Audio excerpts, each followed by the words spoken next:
سبحانك لا علم لنا إلا ما علمتنا إنك أنت العليم الحكيم. اللهم انفعنا بما علمتنا وعلمنا ما ينفعنا وزدنا علما. أعوذ بالله من الشيطان الرجيم. بسم الله الرحمن الرحيم. الله يستهزئ بهم ويمدهم في طغيانهم يعمهون. اللہ یستہزئ بہم، اللہ جل شانہ یستہزئ ان کے ساتھ مذاق کرتے ہیں، ویمدہم اور ان کو مہلت دیتے ہیں، فی طغیانہم ان کی سرکشی میں، یعمہون کہ وہ اپنی سرکشی میں غفلت میں پڑے ہوئے ہیں۔ اس آیت کی تفسیر کافی وضاحت کے ساتھ آپ حضرات کو بتلائی تھی کہ مشرکین کا اور منافقین کا جناب رسول اللہ صلی اللہ علیہ وسلم اور صحابہ کے ساتھ مذاق کرنا، وہ تو سمجھ میں آ رہا ہے کہ وہ مسلمانوں کے سامنے ایمان کا اظہار کر رہے ہیں اور اپنے آپ کو مسلمان ظاہر کر رہے ہیں اور چاہ یہ رہے ہیں کہ اس کے ذریعے سے فوائد حاصل کریں۔ یہ بات ذہن میں آ گئی۔ منافق نفاق کیوں اختیار کرتے تھے؟ ایک تو اس وجہ سے کہ وہ چاہتے تھے کہ دونوں طرف چلائیں، مسلمانوں کی طرف بھی چلائیں اور کافروں کی طرف بھی چلائیں۔ مسلمانوں کی طرف یوں چلائیں کہ غنیمت جب آئے گی تو اس میں حصہ ملے گا، اپنے آپ کو مسلمان شو کر رہا ہے، لہٰذا جب غنیمت مال و دولت آئیں گے تو ہمیں حصہ ملے گا۔ اور کرتے کیا تھے جہاد میں؟ آگے آئے گا آیتوں میں کہ جہاد میں جب پہلے سے آئیڈیا لگاتے، آئیڈیا کرتے کہ اس جہاد میں فتح ہونے والی ہے یا شکست، آئیڈیا کرتے، یا تکلیف زیادہ ہے یا کم ہے، یہ سوچتے۔ اب اگر تو تکلیف کم ہوتی اور آئیڈیا یہ ہوتا کہ فتح ہوگی، چل پڑتے ساتھ، لیکن اگر آئیڈیا غلط ہو جاتا، یہ ہوتا کہ نہیں تکلیف زیادہ ہے اور فتح مشکل ہے اپنے انداز میں، تو معذرت کرتے، یا تو پہلے ہی آگے کہہ دیتے، اللہ کے رسول سے بہانے بناتے کہ حضور یہ معاملہ ہے، جیسے کہ احزاب غزوہ خندق میں قرآن نے ذکر کیا، کہنے لگے ان بیوتنا عورہ، ہمارے گھر خالی ہیں، بچے اور عورتیں ہیں۔ اللہ فرماتے ہیں وما ہی بعورہ ان یریدون الا فرارا، گھر خالی نہیں تھے، یہ بھاگنا چاہتے تھے، تکلیف تھی۔ احزاب میں 1 مہینہ محاصرہ رہا ہے اور مسلمانوں کی جو ہے وہ بہت شدت، دن اور رات کسی صورت میں آرام نہیں تھا، اتنا سخت محاصرہ رہا۔ اس کے بعد کفر کی طاقت اللہ نے توڑی۔ تو ایک تو یہ کہ یہ حربہ اختیار کرتے کہ اگر تو تکلیف ہے پہلے سے معذرت کر لو یا نہ جاؤ، جیسے کہ تبوک کے سفر میں نہیں گئے اور بعد میں آ کے معذرت کرنے لگے۔ اللہ نے جناب رسول اللہ صلی اللہ علیہ وسلم تک تشریف لانے جا رہے تھے، خود ہی واپسی میں تبوک پہ، تو اللہ کے رسول کو پہلے سے اطلاع دے دی تھی کہ یہ اعراب دیہاتی بدو منافق آئیں گے، آپ سے آ کر اس طرح سے معذرت کریں گے، آپ نے قبول نہیں کرنا، پہلے سے بتایا۔ پھر یہ آئے، معذرت کی، اللہ کے رسول صلی اللہ علیہ وسلم نے پورا اس کا واقعہ ہے، تفصیل تو بتایا۔ تو یہ ان کے حربے تھے۔ اب اگر فتح کا موقع ہوتا تو ساتھ لگ جاتے غنیمت حاصل کرنے کے لیے اور فوائد حاصل کرنے کے لیے، عزتیں ساتھ جڑ جاتے ہیں۔ بعض لوگ نا مخلص نہیں ہوتے، دیکھتے ہیں کہ کون عروج پہ جا رہا ہے اس کے ساتھ جڑ جاؤ، یہ کرتے ہیں، حق کا ساتھ نہیں دیتے، وقت حق کے ساتھ نہیں کھڑے ہوتے۔ بہرحال دوسرا، منافق نفاق اس لیے اختیار کرتے تھے تاکہ ہمیں کسی طرف سے تکلیف نہ پہنچے۔ کیوں؟ اگر ایک آدمی صاف الفاظ میں کہہ دیتا ہے میں مسلمان، تو اب کافر تو جب غالب آئے گا وہ اس کو ضرر پہنچائے گا، تکلیف دے گا۔ ایک آدمی صاف کہہ دیتا ہے میں کافر ہوں، تو جب مسلمان غالب آئے گا اور وہ اس کے مقابلے میں آئے گا تو اس کو مارے گا۔ یہ کرتے تھے نفاق، ادھر اسلام ادھر کفر، تاکہ نہ وہاں سے تکلیف پہنچے نہ یہاں سے تکلیف پہنچے۔ یہ ان کے نفاق کی وجہ تھی۔ تو بات ذہن میں آ گئی تھی، میں نے کہا بتا دوں۔ اب اللہ ان کا مذاق کرنا مسلمانوں کے ساتھ وہ سمجھ آیا ہے کہ اس ترتیب سے چل رہے ہیں، ظاہراً مذاق ہی کی صورت ہے، کر تو نہیں سکتے، ظاہراً مذاق کی صورت ہے۔ اللہ فرما رہے ہیں اللہ ان کے ساتھ مذاق کر رہے ہیں۔ اس کے کئی معنی میں نے آپ کو بتائے بھی تھے، ایک دو اور بھی مناسب معلومات ہیں، وہ بھی ذہن میں رکھ لیں کہ اللہ ان کے ساتھ کیسے مذاق کر رہے ہیں۔ بعض حضرات مفسرین نے فرمایا ہے یہاں جو اللہ جل شانہ نے منافقین کے مذاق کے مقابلے میں اپنی طرف مذاق کی نسبت کی ہے، یہ مقابلۃ اللفظ باللفظ ہے۔ مقابلۃ اللفظ باللفظ یعنی جو کام انہوں نے کیا وہی لفظ اللہ نے بھی استعمال کیا، صرف لفظ کا لفظ کے ساتھ مقابلہ ہے، حقیقت نہیں ہے، کیونکہ اللہ جل شانہ ویسے بےہودہ کام نہیں ان سے صادر ہوتے، وہ احکم الحاکمین ہے، سبحانہ و تعالی عما یشرکون، اور ہر عیب سے پاک ہے۔ یہ صرف لفظ کا لفظ کے ساتھ تقابل ہے کہ انہوں نے یہ کام کیا تو اللہ نے بھی ان کو اسی الفاظ میں جواب دیا، بس ایک بات تو یہ۔ دوسرا بہترین بات کہ یہ جو استہزاء کا مذاق کا لفظ اللہ کی طرف منسوب کیا گیا ہے باعتبار انتہا اور نتیجے کے، باعتبار انتہا اور نتیجے کے ہے، ابتدا کے نہیں۔ کیسے کہ جب یہ لوگ منافقین مسلمانوں کے ساتھ یہ برتاؤ کریں گے تو اس کا نتیجہ رسوائی اور ذلت ہوگا، تو اس صورت میں جب یہ رسوا اور ذلیل ہوں گے تو اس وقت لوگوں کی نظروں میں گرے ہوئے ہوں گے، اور لوگوں کی نظروں میں اس وقت ان کی کوئی عزت اور اہمیت نہیں ہوگی۔ اس کو مذاق سے تعبیر کیا گیا کہ انتہا کے اعتبار سے یہ ایسے ہو جائیں گے گویا کہ ان کے مذاق اڑائے جائیں گے، اور وہ ہوا، آپ حضرات کے علم میں سارا ہوا۔ جب تک معاملہ رہا اور یہ ایسا کرتے رہے، وقتاً فوقتاً مسلمانوں پر ان کا نفاق کھلتا رہا اور وہ ذلیل ہوتے رہے اور موجب استہزاء بنتے رہے۔ تو یہ ہے اللہ یستہزئ بہم، بس اتنا ہی کافی۔ وَيَمُدُّهُمْ، اب آگے اللہ کہہ رہے ہیں کہ اللہ ان کو ڈھیل دے رہے ہیں فی طغیانہم، ان کی سرکشی میں۔ طغیان کہتے ہیں تجاوز الشیء عن حد، کسی چیز کا اپنی حدود سے نکل جانا، یہ طغیان ہے۔ جیسے کہ سمندر جب اپنی موجوں سے نکلتا ہے تو کہتے ہیں اس میں طغیانی آ گئی، کیوں؟ جو اس کی حدود ہے وہ اس سے کراس کر لیتا ہے، کہتے ہیں کہ طغیانی آ گئی۔ تو طغیان کہتے ہیں تجاوز الشیء عن حد، کسی چیز کا اپنے حدود سے نکل جانا، یہ طغیان ہے۔ تو اللہ فرما رہے ہیں اللہ جل شانہ ان کو ان کی سرکشی میں ڈھیل دے رہے ہیں۔ اس کا معنی سمجھ رہے؟ در حقیقت ڈھیل کا مطلب یہ ہوتا ہے کہ کبھی بھی اللہ جل شانہ یاد رکھیں گناہگار اور فاسق اور ظالم پر ایک دم ہاتھ نہیں ڈالتے، یہ یاد رکھیں۔ اللہ والوں کو فوراً تنبیہ ہوتی ہے، نبیوں کو یہ بہت اہم بات، نبی اگر کوئی بھی ان سے حکم عدولی ہونے لگے، ہوتی نہیں۔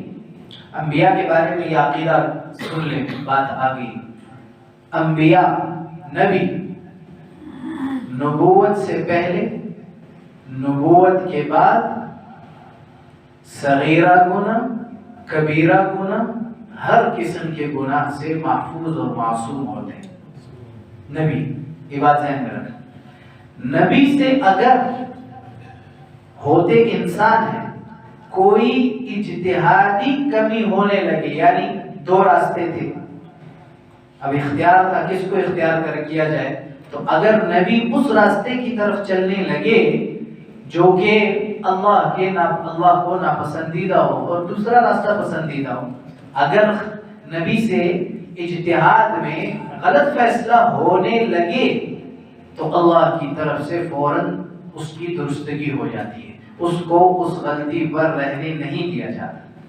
یہ نبی کے متعلق یاد رکھیں۔ اس کی کئی مثالیں، جناب رسول اللہ صلی اللہ علیہ وسلم کی مثال دیکھیں، بدر میں جب قیدی آئے تو دو رائے آئی، اللہ کے رسول نے صحابہ سے مشورہ لیا، دو رائے آئی کہ ان کو مار دیا جائے، ختم کر دیا جائے، یا ان کو فدیے کے بدلے میں آزاد کر دیا جائے۔ اب دو معاملہ سامنے ہیں۔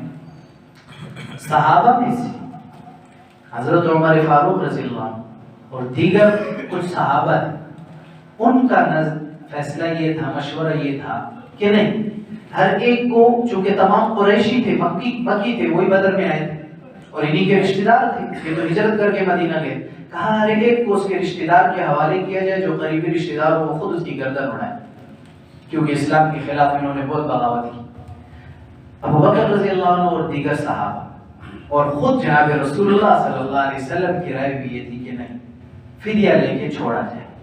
اس کی کئی وجوہات تھی، ایک تو یہ کہ ہو سکتا ہے سب سے بڑی وجہ جو نبی کے اندر اپنی امت کے بارے میں رحمت اور شفقت ہوتی ہے کہ ہو سکتا ہے ایمان اور اسلام میں ہے بات، کافر کفر کی حالت میں مرے نہ، کیونکہ ہمیشہ کے لیے جہنم کے مستحق ہوں گے، ایک وجہ تو بنیادی ہے۔ دوسرا، مسلمان مالی اعتبار سے سختی میں تھے، اس وقت بجائے قتل کے مسلمانوں کی معیشت کا مضبوط ہونا ضروری تھا، تو فیصلہ اور پڑھے لکھے تعلیم کا ہونا ضروری تھا کہ کوئی ہو سکھانے والے نہیں، آج سکھانے والے بہت ہیں، سیکھنے والے نہیں۔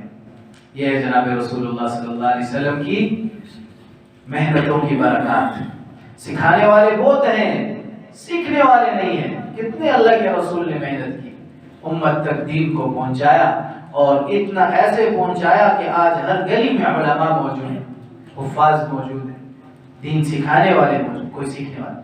تو کہا کہ یہ بھی ضرورت تھی، تو چند لوگ، کچھ لوگوں کو 10 آدمیوں کو سکھانے، لکھت پڑھت یہ سکھانا ان کا فدیہ بنایا گیا کہ 10 آدمیوں کو تم نے سکھانا ہے، جب سکھا دیا تو تم جا سکتے ہو۔ چند لوگوں کو فدیہ لے کے آزاد کیا۔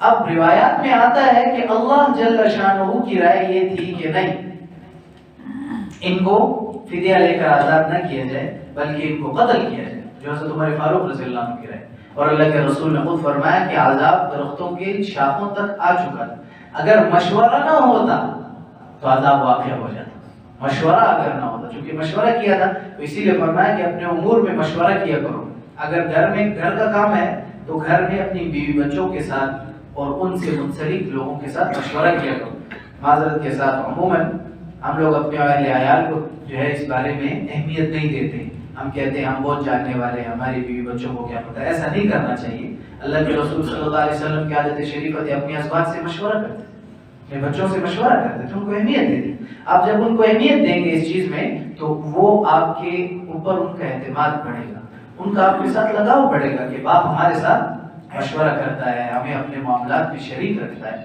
اب وہ الگ بات ہے کہ آپ پھر اس پر فیصلہ کریں یا نہ کریں، کیونکہ حالات آپ کے سامنے۔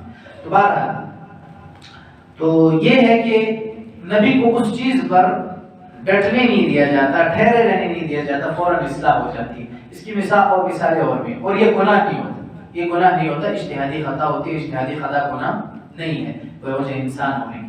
تو یہ ہے وَيَمُدُّهُمْ فِي طُغْيَانِهِمْ، اللہ جل شانہ فوراً ان کو پکڑ دے رہی ہے۔ تو اللہ وہاں میں بات یہ کر رہا تھا کہ انبیاء، ولی اور نیک لوگ یہ اگر کچھ راستے سے تھوڑا بھی ہٹتے ہیں تو فوراً پکڑ آتی ہے۔ آپ پوچھیں کہ کیوں؟ اس وجہ سے کیونکہ یہ رہبر ہوتے ہیں، یہ مقتدا ہوتے ہیں۔ اگر ان کا راستہ غلط ہو جائے گا تو پوری کی پوری ریوڑ غلط ہو جائے گا، لہذا فوراً پکڑ آتی ہے۔ اب چاہے وہ مسجد کا امام ہو، چاہے وہ مدرس ہو، چاہے وہ ولی ہو، پیر ہو، جو بھی ہو، اللہ جل شانہ پکڑ بھیجتے۔ یہی میں نے بتایا انبیاء کے متعلق، وہ بات آگے تک ہے۔ لیکن اگر ایک عام آدمی نافرمان ہو جاتا ہے، سرکش ہو جاتا ہے، اس کی پکڑ فوراً نہیں آتی، اس کو ڈھیل دی جاتی ہے۔ اور سب سے زیادہ ڈھیل کافر کو دی جاتی ہے، مسلمانوں کو پھر کم دی جاتی، کافر کو کھلی ڈھیل دی جاتی، کر لے۔ یہ کیا ہوتا ہے بتلانا یہ چاہتا ہوں، وَيَمُدُّهُمْ فِي طُغْيَانِهِمْ، ان کو ان کی سرکشی میں ڈھیل دیتے ہیں۔ کیوں؟ جتنی سرکشی بڑھتی جائے گی اتنا عذاب کا مستحق ہوتا جائے گا، اور پھر جب پکڑیں گے تو سخت پٹائی ہوگی۔ جیسے اس کی مثال یوں سمجھیں کہ قانون یا کوئی حکومت کسی مجرم کو چھوڑ دیتی، ڈھیل دیتی، کرتا رہے جرائم۔ ایک جرم پر اگر 10 کوڑے لگنے تھے، اب 10 جرائم پر 100 کوڑے ہو گئے، کہ کرتا رہے سرکشی۔ پھر جب پکڑتی ہے تو پھر سارے کیس اس پر ڈالتی کہ تم نے یہ بھی کیا، تم نے یہ بھی کیا، تم نے یہ بھی کیا۔ تو یہ ہے استہزاء۔ وَيَمُدُّهُمْ فِي طُغْيَانِهِمْ، اس کو ڈھیل ملی ہے، اور یہ کہتا ہے اوے کدھر ہے میرے مقابلوں میں آنے والے، ادھر ہے میرے مقابلے میں آنے والا، یہ سمجھ رہا ہے کہ میں کوئی بڑی چیز ہوں، یہ تو کچھ بھی نہیں ہے، اس کو تو ڈھیل ہے۔ عمر بن عبدوات جب غزوہ خندق میں آیا تو یہی الفاظ اس نے کہے، این جنتکم، تمہاری وہ جنت کہاں ہے، التی کنتم تزعمون انه من قتل دخل، کہ جس کے بارے میں تم یہ عقیدہ رکھتے ہو کہ جو تم میں جہاد میں شہید ہوگا وہ اس جنت میں داخل ہو جائے گا، کہاں ہے تمہاری وہ جنت، آؤ میرے مقابلے میں۔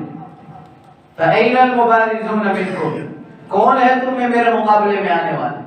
اب اس کو پتہ نہیں تھا کہ یہ تو میری ڈیل ہے۔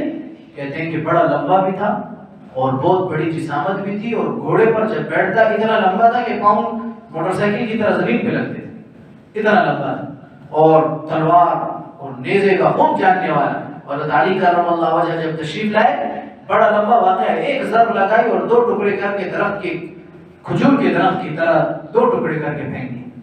اب کہاں گئے اس کے دعوے؟ ڈھیل، اللہ نے ہاتھ ڈال بارا، یہ ہے وَيَمُدُّهُمْ فِي طُغْيَانِهِمْ، طغیانی میں ان کی یعمہون، کہ وہ غفلت میں پڑے ہوں۔ ایک لفظ ہے عما، ایک لفظ ہے عمہ، قرآن میں دونوں آئیں گے، یہ معنی سمجھ لیں۔ کہیں عما کا لفظ آئے گا عین میم یا کھڑی زبر والا، ایک ہے عمہ عین میم ہا، ہا، یہ دونوں، یہ معنی یہاں سمجھ لیں، پھر یہ وقت پر جہاں قرآن میں آپ اس کو پڑھیں گے آپ کو معنی سمجھ آئے گا کہ ادھر کون سی غفلت مراد ہے۔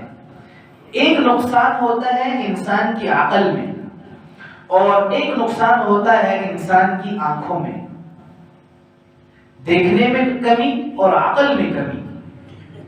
عما یا کے ساتھ جو کھڑی زبر ہے، عین میم یا کھڑی زبر والا، اس میں دونوں معنی آتے ہیں، آنکھوں کی کمی کے معنی میں بھی آتا ہے اور رائے اور عقل کی کمی کے معنی میں بھی آتا ہے۔ لیکن عمہ ہا کے ساتھ جو ہے یہ صرف اور صرف رائے اور عقل کی کمی کے بارے میں آتا ہے، یعنی جہاں قرآن میں عمہ کا لفظ ہے سمجھ لیں کہ اللہ بتلانا چاہتے ہیں کہ ان کی عقل کمزور ہے، اور جہاں عمہ آئے تو وہ پھر ماقبل اور مابعد آگے پیچھے کی آیتوں کو دیکھ کر فیصلہ کیا جاتا ہے کہ یہاں آنکھوں کی کمی مراد ہے یا عقل کی۔ قرآن کوئی طب کی کتاب تو ہے نہیں، لہذا عقل کی کمی ہی مراد ہوتی ہے، کہیں کہیں کچھ سمجھانا مقصود ہوتا ہے۔ اللہ پاک عمل کی توفیق۔ الحمدللہ رب العالمین، اللہم صلی علی محمد کما تحب و ترضی۔ اے اللہ میرے گناہوں کو معاف فرما، مولا مجھے معاف فرما، اللہ بہت کمزور ہوں، بہت خطا کار ہوں، قصوروار ہوں،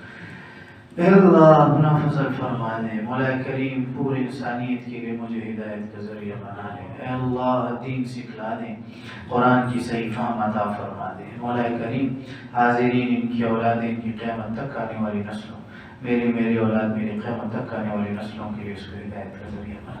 اللہ اس مجلس کے ادب و آداب سکھلا دے، ہر قسم کی آزمائش و آفات و بلیات سے محفوظ فرما لے، اپنے دربار عالیہ میں قبول فرما لے، حاسدین کی حسد، باغزوں کے بغض، شریروں کے شر، حسد کرنے والوں کے حسد سے محفوظ فرما لے۔ اللہ اپنے فضل میں رکھیں، اللہ جب تک دین کی محنت کرنی ہے اللہ اخلاص کے ساتھ کرنے کی، صحیح طرز پر کرنے کی توفیق دیں۔ اللہ جب آپ کو یہ پسند ہو کہ ہمیں اس دنیا سے جانا ہمارے لیے بہتر ہے، اللہ عزت کی موت عطا فرما دیں۔ صلی اللہ علیہ وسلم۔